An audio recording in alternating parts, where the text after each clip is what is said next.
akayimba kano ng'akazza ku bigambo ebibadde bitambula eby'omukulu alimpa ebya abudumulasi byabadde amugamba byonna.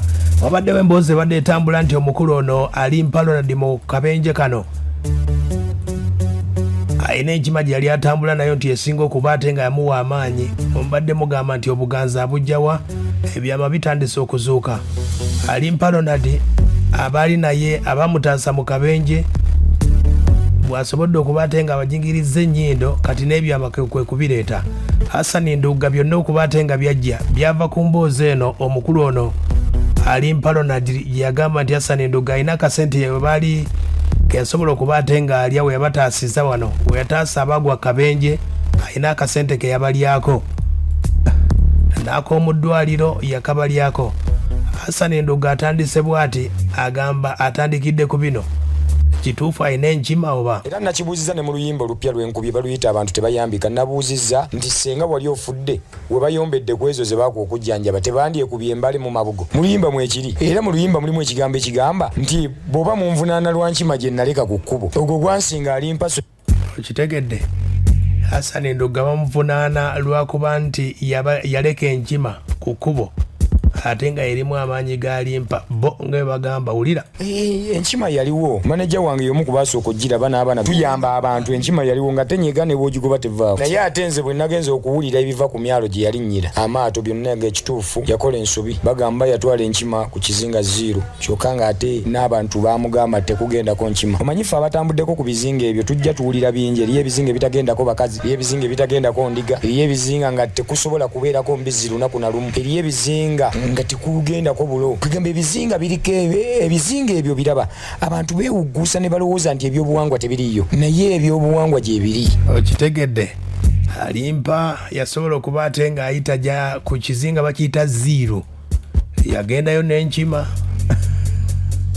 akayimba katubulire kayimba Ndugga. Music alobesa bw'okuba oluyimba ne lukwata olowooza abayimbi bonna obasinga otegeera olowooza ensimba ogisinga otegeera kati buli omu aba akugamba ekiruka tokiwulira. Bisingawo ku ebyo bisange mu luyimba lwe natuumya abantu tebayambika lufulumye leero. Kitegedde Ndugga ye abadde mugezi wano nno Alimpa nga abadde asobola okufunamu olungu banguba n'agenda mu n'akuba akayimba mu mbeera eyo n'abudumulasi kaali badde kamukolera ne kamugjayo naye Hassan Ndugga abasoose kasobodde okuba ate katambula ddala. Ndugga ayongerako n'agamba ye tayagala mwebaza. Nali seetagana kunneebaza kuba saakola kusanyusa ye nakola nga nnyamba munnayuganda. Nze ndi freedom fighter nwanirira eddembe ly'abantu ne mu nnyimba zange obiwulira era nze saagala ne bwe mba neiba wange musanga akuba omwana mba njagala mukuba empi kwe lwaki oyisa bubi omwana mba njagala mukwate muleetera ab'amateeka. Kati nali nwanirira munnayuganda muyimbi wa ggwanga n'okulwanira abannayuganda be yali nabo kuba bawa emisolo mba nwanirira abantu abayamba eggwanga. So kati ye yalowooza ndi ndowooza nadduka kwerabisiza ku ye. Era nze simwetaaga kunneetondera saagala wabula abawagizi bagenda kusala Katonda alaba.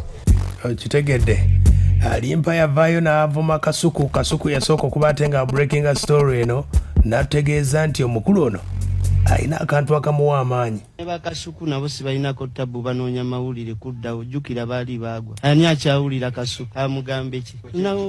Nawulidde agamba musimanya nabadde n'enkima simanya enkima simanya mbu ne batuma omusaayi simanya nateesezza n'Endugga simanya Ndugga nampa akati simanya mbw akati biryawo tebitegeerekeka. Ne kati nze mutunuulira neŋŋaba bannaye Katonda ate emyaka n'abaza entengotengo nenga katira bugusajja ogwo bannaye wallahi musirusiru n'abaana be bonna be bali bansonyiwe entengotengo kati kyekiri mu mutwe gw'oyo omusajja temuli magezi. Oyo nno mulwadde yagwa kabenje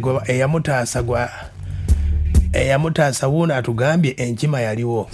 Enkima yaliwo maneja wange yomu kubasooka ogiraba n'abaana tuyamba abantu. Enkima yaliwo nga tenyega ne bw'ogigoba tevaawo. Naye ate nze bwe nagenza okuwulira ebiva ku myalo gye yalinnyira amaato byonna ng'ekituufu yakola ensobi bagamba yatwala enkima ku kizinga 0 kyokka ng'ate temuggwa beba abayimbi naye nga ngenda baleetera empuku y'emakindye nkubuulire embeera y'abayimbi.